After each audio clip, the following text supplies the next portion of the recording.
Good morning students. हम बात कर रहे हैं लेसन नंबर 22 के बारे में, जो था हमारा मानव का पाचन तंत्र।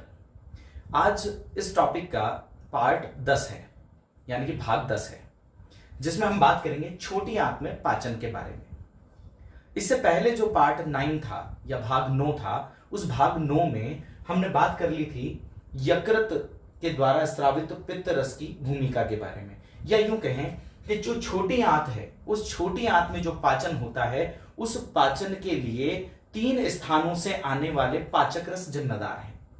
कौन कौन से स्थानों से आने वाले पाचक रस जिम्मेदार हैं, इसके बारे में भी हमने बता दिया था भाग 9 में। एक बार छोटा सा रिवीजन हम कर लेते हैं। तो जो छोटी आंत है, उस छोटी आंत में 3 स्थानों से आए पाचक रस पाचन में सहायता करते हैं। जैसे कि सबसे पहला यकृत से स्रावित पित्त रस। इस पित्त रस में किसी भी प्रकार का कोई पाचक एंजाइम नहीं होता, फिर भी इससे स्रावित पित्त रस वसा के पाचन में सहायता करता है। दूसरा स्थान है अग्नाशय। अग्नाशय से आने वाला अग्नाशयी रस पाचक एंजाइमों से भरपूर होता है। ये पाचक एंजाइम भी छोटी आंत के ग्रहणी वाले भाग में आते हैं और पाचन में भूमिका निभाते हैं। उसके अलावा आंत्र की भित्ति में मौजूद एंटेरोसाइट सेल्स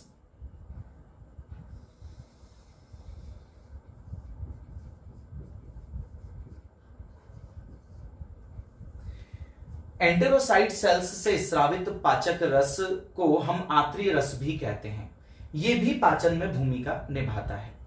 इन 3 स्थानों में से एक स्थान, माने कि यकृत से स्रावित पित्त रस की भूमिका के बारे में हमने भाग 9 में बात कर ली थी।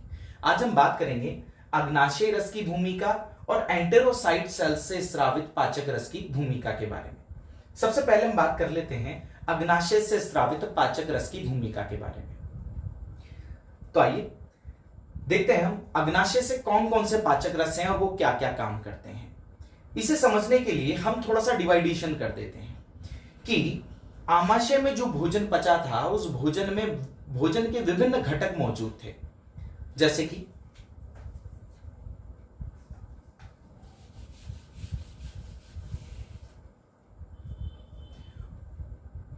उस भोजन में अधपचा प्रोटीन भी है,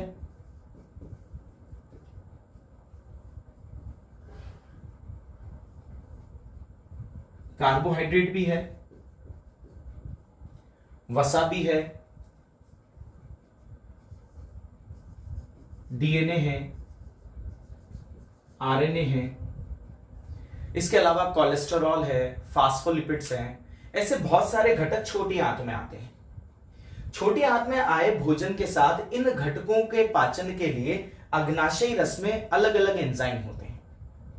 तो हम बात करते हैं कि कौन कौन से वो अलग अलग एंजाइम हैं और वो क्या क्या काम करते हैं छोटी आंत में पाचन के लिए।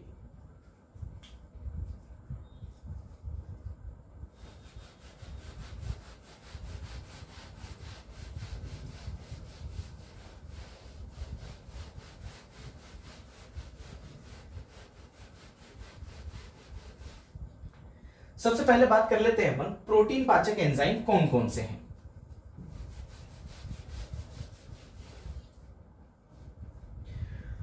तो प्रोटीन पाचक एंजाइम जो अग्नाशयी रस से स्रावित होते हैं, वो प्रारंभ में निष्क्रिय रूप से स्रावित होते हैं। जैसे कि पहला एंजाइम होता है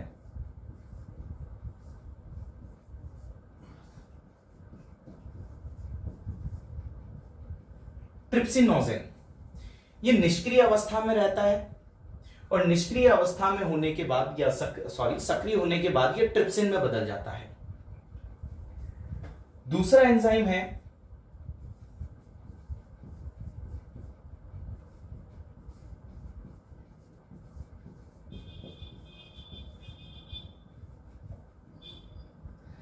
काइमोट्रिप्सिनोजेन। ये भी सक्रिय होने के बाद काइमोट्रिप्सिन में बदल जाता है। तीसरा प्रोटीन पाचक एंजाइम है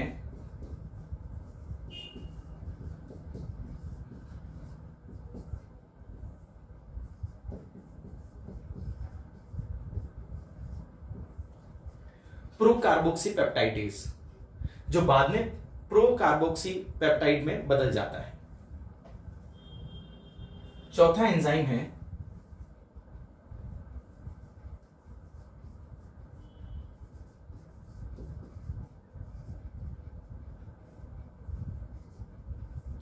प्रोइलेस्ट्रेज, जो बाद में इलेस्ट्रेज में बदल जाता है।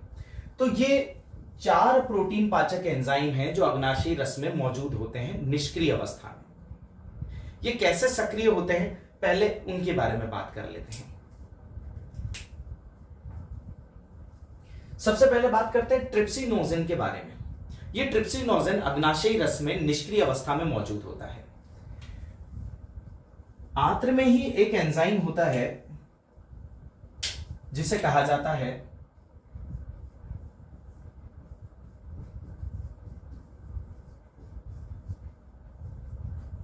एंटेरोकाइनेज। ये एंटेरोकाइनेज निष्क्रिय ट्रिप्सिनोजेन को सक्रिय ट्रिप्सिन में बदल देता है।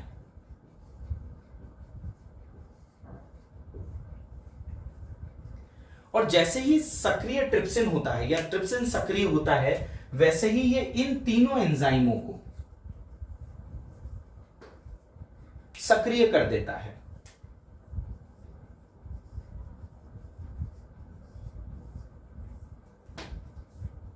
जैसे कि काइमोट्रिप्सिनोजेन को ये बदल देता है काइमोट्रिप्सिन में,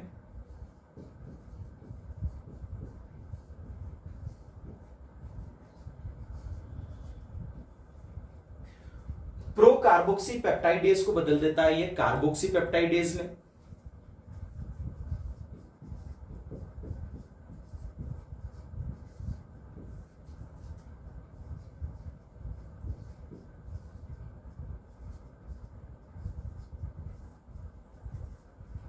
क्लियर।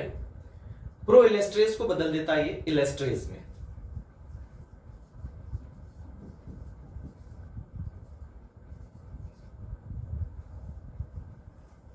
क्लियर। अब आगे बात करते हैं कि ये काम कैसे करते हैं। ये तो हुआ इनका सक्रियण। अब बात करते हैं कि ये काम कैसे करते हैं। तो काम कैसे करते हैं, सबसे पहले आमाशय से जो कम पचा हुआ प्रोटीन था, जो बदल गया था किसमें,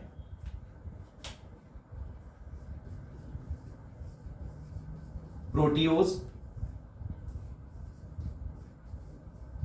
पेप्टोन्स और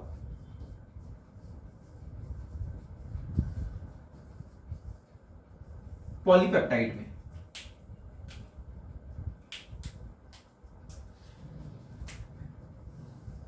उन्हें दो एंजाइम, एक तो हमारा ट्रिप्सिन और दूसरा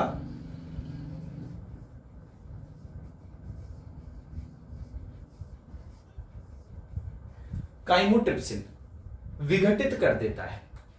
और विघटित करके इन्हें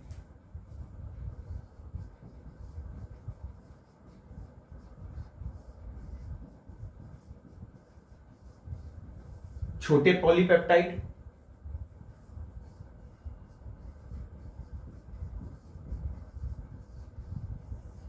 ट्राइपेप्टाइड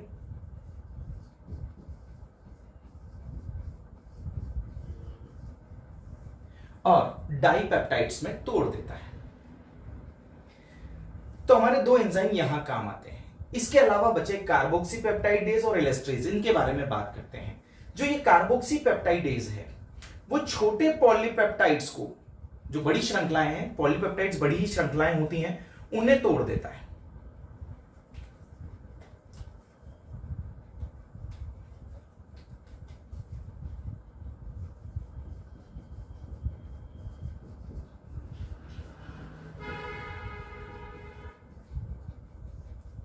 और उन्हें तोड़कर बदल देता है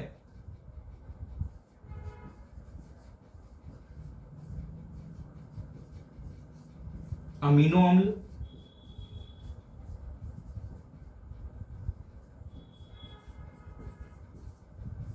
और डाइपेप्टाइड में। यह काम करता है हमारा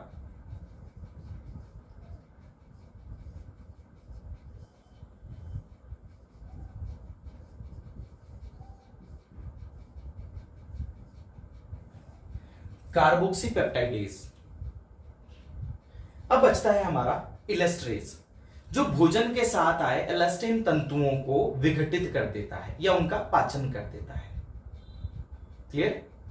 तो यह था आमाशय में मौजूद प्रोटीन पाचक एंजाइमों की भूमिका और उनके कार्य के बारे में। पहले उनका सक्रियण होता है और सक्रियण के बाद वो अलग अलग तरह के प्रोटीनों को अलग अलग तरह से पाचित करते हैं और सरलतम रूप में बदलने की कोशिश करते हैं। अभी यहां प्रोटीन का पूर्ण पाचन नहीं हुआ है।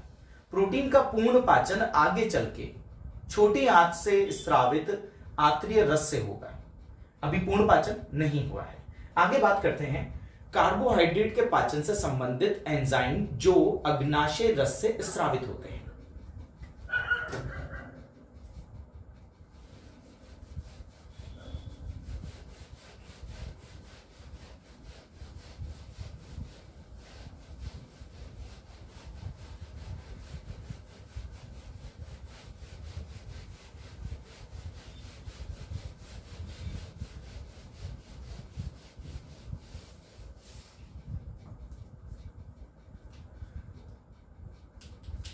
तो नेक्स्ट है हमारा कार्बोहाइड्रेट पाचक एंजाइम।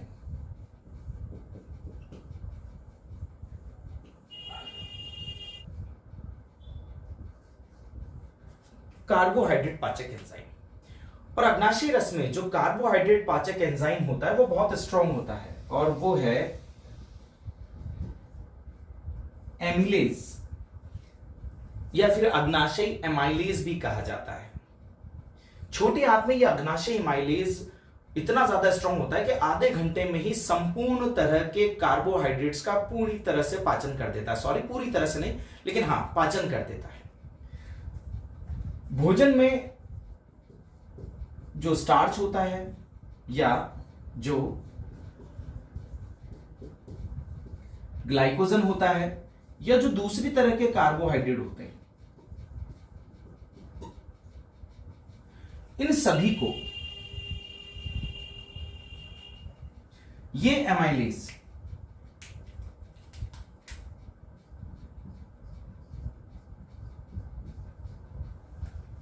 पाचित करके सरल कार्बोहाइड्रेट जैसे कि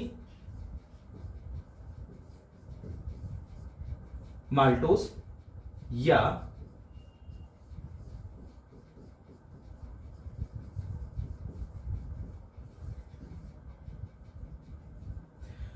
दूसरे ऑलिगोसैकेराइड्स में बदल देता है। हम जानते हैं ऑलिगोसैकेराइड्स 3 से 10 मोनोसैकेराइड से मिलकर जो बने होती हैं कार्बोहाइड्रेट, वो ऑलिगोसैकेराइड्स होते हैं। क्लियर?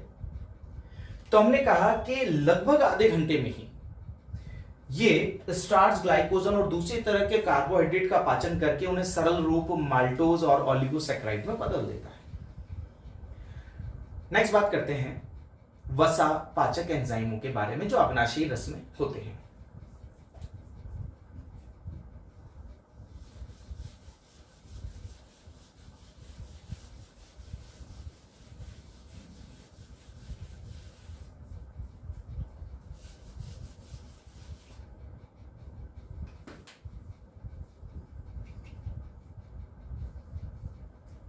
तो अग्नाशयी रस के वसा पाचक एंजाइम होता है अग्नाशयी लाइपेज। हमने जठरी लाइपेज के बारे में भी बात किया था। यहां लाइपेज जो है वो अग्नाशयी रस से स्रावित होता है, इसलिए हमने कहा अग्नाशयी लाइपेज। और ये अग्नाशयी लाइपेज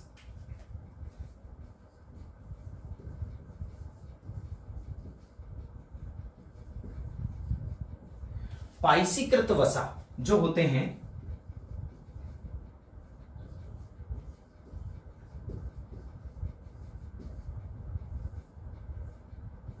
ट्राइग्लिसराइड्स,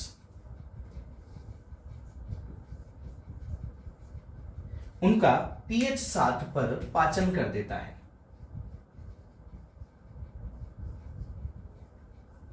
और पाचन करके उन्हें बदल देता है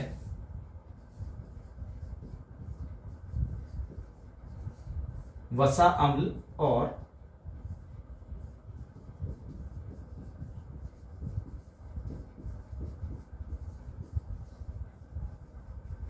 मोनोसैकेराइड्स।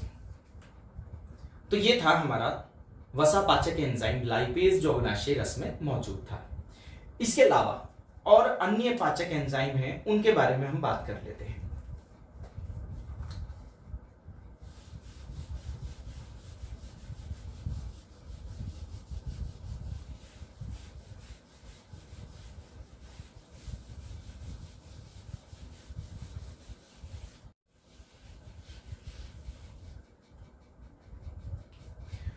वो एंजाइम है नंबर 1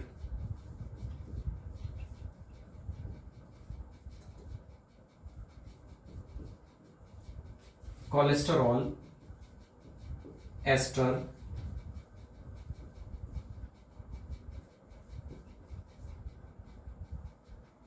हाइड्रोलेज। दूसरा है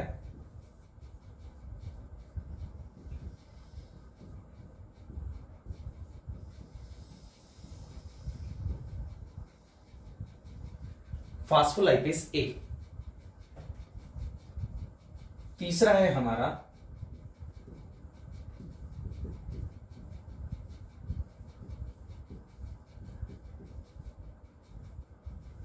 राइबोन्यूक्लियस। चौथा है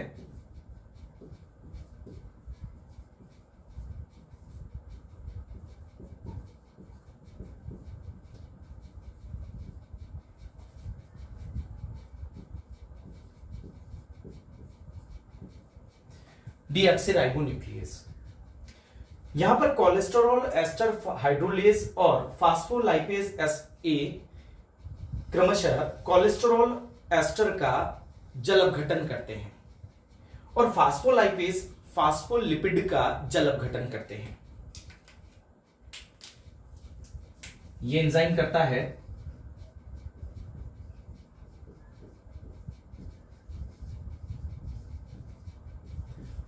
फास्फोलिपिड का पाचन और ये एंजाइम करता है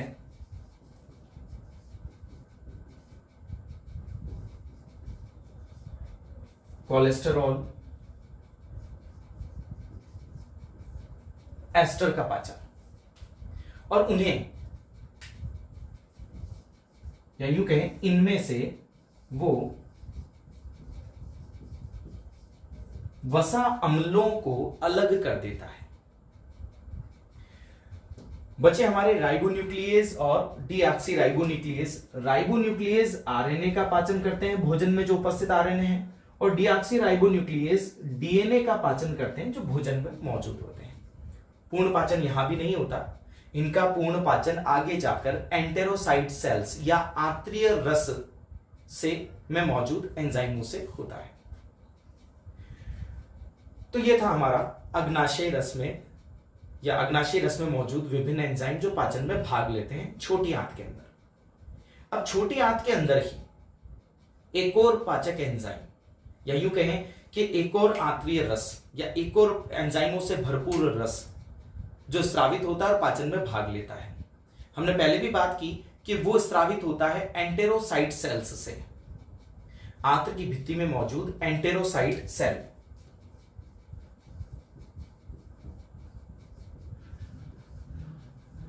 इन एंटेरोसाइट सेल्स से स्रावित जो पाचक रस है उसमें कई एंजाइम होते हैं जो भोजन का पूर्ण पाचन करते हैं। अभी हमने कहा कि ये जो अग्नाशयी रस के जो एंजाइम हैं ये भोजन का जल अपघटन कर देते हैं और बहुत छोटे छोटे पार्टिकल्स में बांट देते हैं। एकदम सरलतम रूप में जो बदलता है वो बदलता है एंटेरोसाइट सेल्स से स्रावित आंतरीय रस। तो तीसरा रस है, पहला था यकृत से स्रावित पित्तरस, दूसरा था अग्नाशयी रस, और अब हम तीसरे की बात करेंगे आंतरीय रस के बारे में।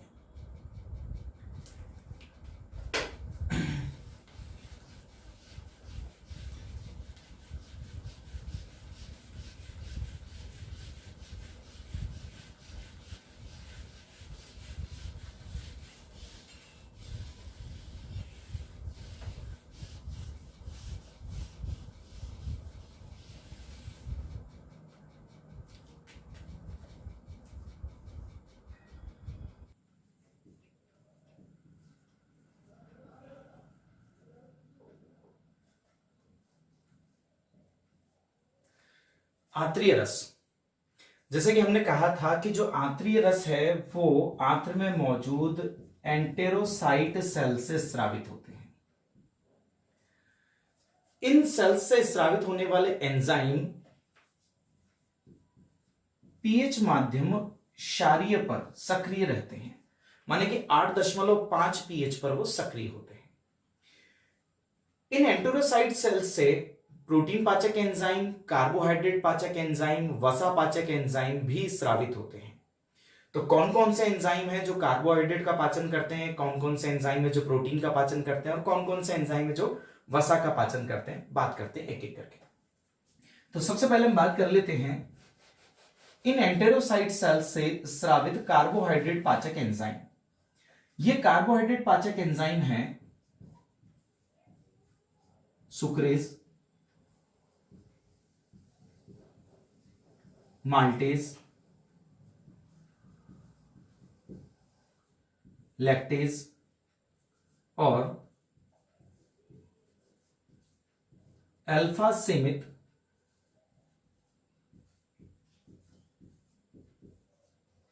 डेक्स्ट्रीनेज। जो हमारा सुक्रेज है वो सुक्रोज का पाचन करता है। डाइसैकेराइड्स हैं, हमने कहा था अग्नाशय रस डाइसैकेराइड में बदल देता है। तो ये सुक्रोज जो है वो विघटित होकर दो मोनोसैकेराइड बनाता है। एक तो बनाता है ग्लूकोज और दूसरा बनाता है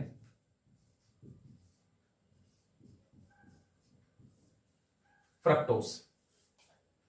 माने कि एक सुक्रोज के या सुक्रेज द्वारा, एंजाइम द्वारा सुक्रोज का विघटन करके उसे दो टुकड़ों में तोड़ दिया जाता है, दो मोनोसैकेराइड में बदल दिया जाता है। एक तो है ग्लूकोज और दूसरा है फ्रक्टोज। दूसरा है माल्टेज एंजाइम। ये माल्टेज एंजाइम एक डाइसैकेराइड जिसे कहते हैं माल्टोज, उसका विघटन करता है और दो मोनोसैकेराइड बनाता है। ये दोनों मोनोसैकेराइड ग्लूकोज ही होते हैं। तीसरा है लैक्टेज एंजाइम। ये लैक्टोज डाइसैकेराइड का विघटन करता है और वो भी दो मोनोसैकेराइड बनाता है। एक है ग्लूकोज और दूसरा है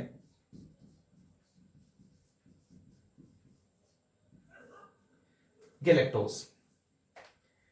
अंतिम कार्बोहाइड्रेट पाचक एंजाइम जो था अल्फा सीमित डेक्स्ट्रीनेज, ये अल्फा सीमित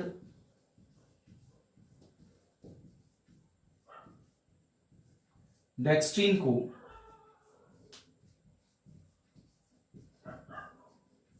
ग्लूकोज में बदल देता है। तो इस प्रकार ये थे कार्बोहाइड्रेट पाचक एंजाइम जो आंतरीय रस में मौजूद होते हैं। ये भोजन का या यूं कहें कार्बोहाइड्रेट का पूर्ण पाचन कर देते हैं और कार्बोहाइड्रेट को सबसे सरलतम रूप ग्लूकोज में बदल देते हैं।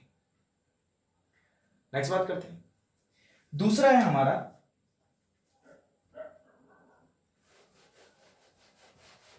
प्रोटीन पाचक एंजाइम।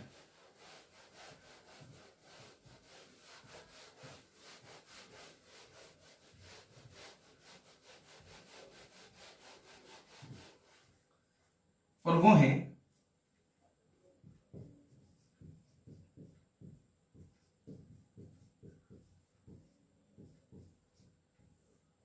अमीनोपेप्टाइडेज और दूसरा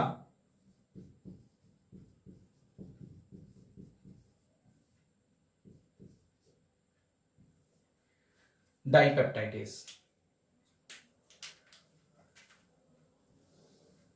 जो अमीनोपेप्टाइडेज है वो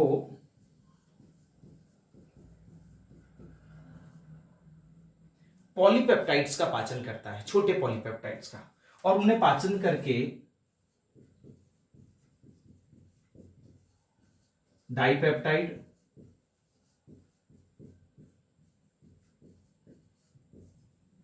और अमीनो अम्ल में बदल देता है।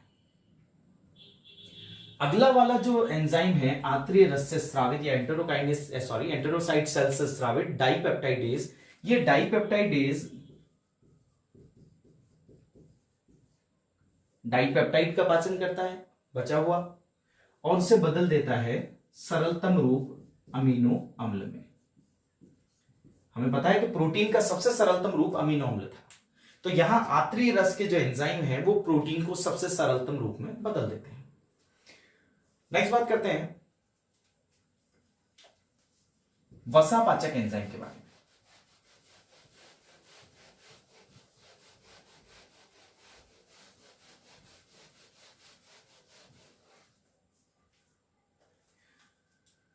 और वसापाचक एंजाइम है लाइपेज, जिसे हम कहते हैं आंत्रीय लाइपेज।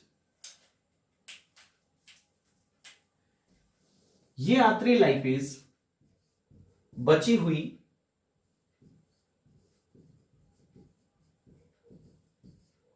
ट्राइग्लिसराइड माने कि पाइसीकृत वसा को विघटित करके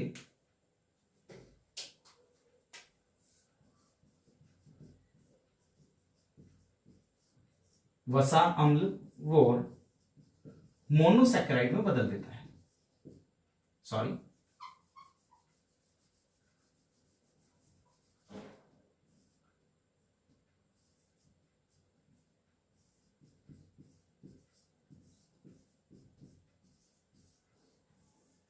मोनोग्लिसराइड में बदल देता है।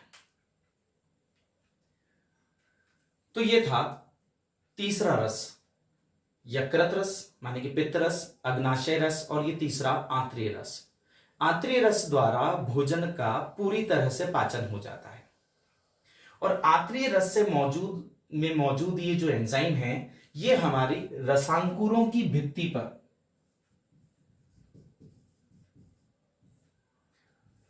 मौजूद होते हैं और इन्हीं के पाचन के पश्चात आंत्र की भित्ति की कोशिकाओं द्वारा इन पूरी तरह से पचित भोज्य पदार्थों का अवशोषण कर लिया जाता है। तो नेक्स्ट टॉपिक में हम बात करेंगे अवशोषण के बारे में, जो हमारा होगा पार्ट 11। Thank you.